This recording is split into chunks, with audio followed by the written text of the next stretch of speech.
Hello and welcome back to Saber Outdoors. My name, of course, is Mark Alexander, your wonderful host. And guys, today we're gonna do a little bit of a different kind of video. We're gonna do kind of one of these where I sit at a park table somewhere and I just talk to you all. So guys, this basically is gonna be I'm gonna show you the 3 tools you have to have.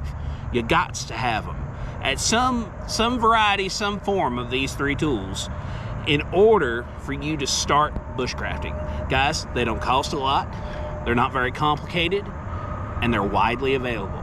These are not specialty tools, guys. With bushcraft, you could go way down into that hole if you wanted to, but we're not doing that here today. Today, we are going to go over just the basic 3 tools. And guys, I'm just not going to keep you in suspense. I'm not going to keep you here forever.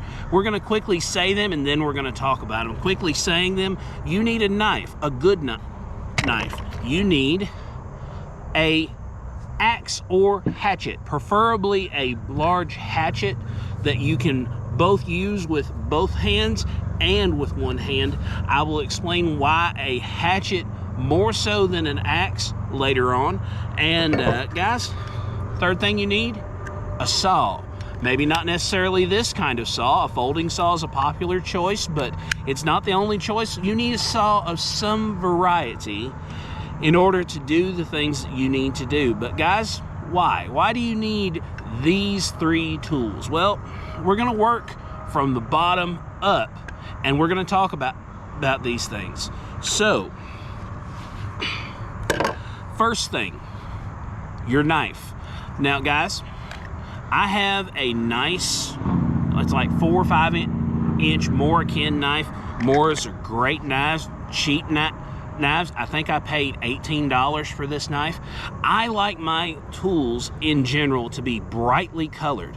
That way, if for some reason I drop them, oh no, I may never find a black knife or a gray knife or a green or brown. I may never find that knife again if I just dropped it into high grass or dense cover.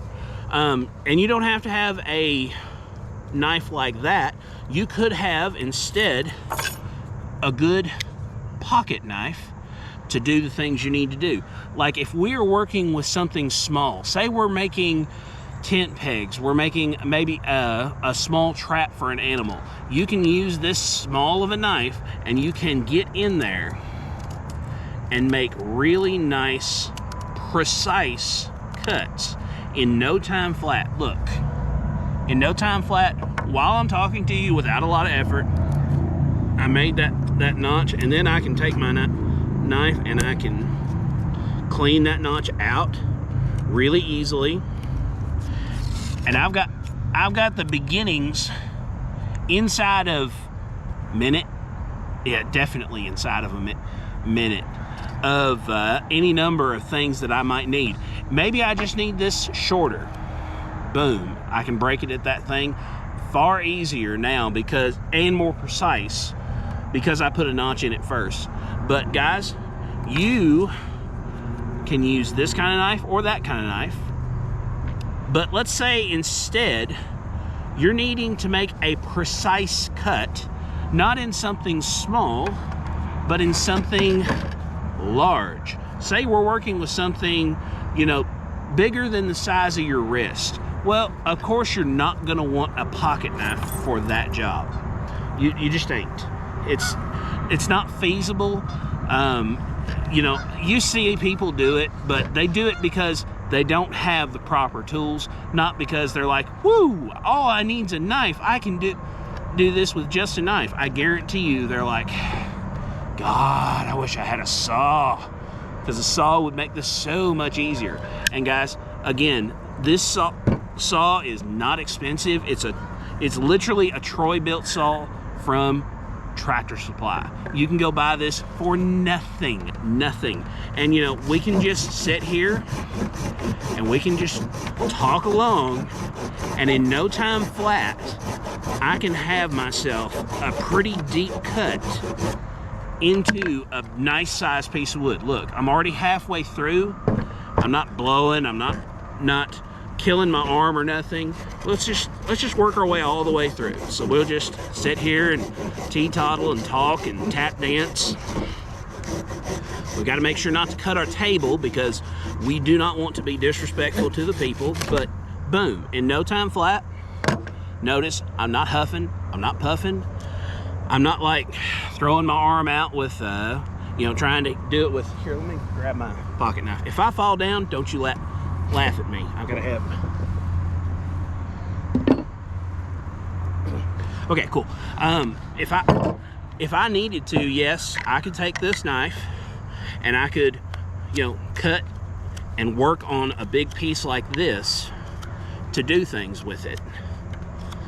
But you can see it's a slow process. Not like if I took this, and I'm not going to do this, but if I put it down on our table, I could quickly shape with this being so short to work with. But also too, if I was just bucking stuff for, you know, firewood, if I was doing something like that, I could use both hands on this big of a hatchet and I could boom, boom, and work it up over without much issue. Now, this is a Vaughan 28-ounce rigging axe. So it has an additional feature of having a pommel on the back. Not a pommel, a hammerhead on the back. Now, that's an additional feature that you don't have to have for bushcrafting. A regular back of a hatchet is just fine. Now, you heard me mention that this is what I would prefer for beginners to start with. Why not an axe? Well, an axe has one disadvantage that is glaring and one that you are not thinking about. Now, the one glaring disadvantage, it's big and heavy. Now, you might say, well, why is that an disadvantage? Don't you want something to hit hard whenever you smack a tree with it? You're right, a tree. But if you're bushcrafting, unless you are building a house, which I would not call bushcrafting, I would call that homesteading, you're not working with wood much larger than this. And you saw, my saw came through this just fine. If I wanted to, I could saw a cut down. In fact, I'll I'll do that on our piece we've already cut off. I can take that piece, let me get that out of my way. And I could saw cut down into it. It's a lot harder to hold on to when it's tiny like this. But I could saw me and cut down if I needed a flat notch. See, I've got a nice cut in it. And I'm gonna angle you down a little so that you can see. See, I've got my half notch right there. And then I could take my hatchet and I could carefully, because I'm trying not to hurt this table,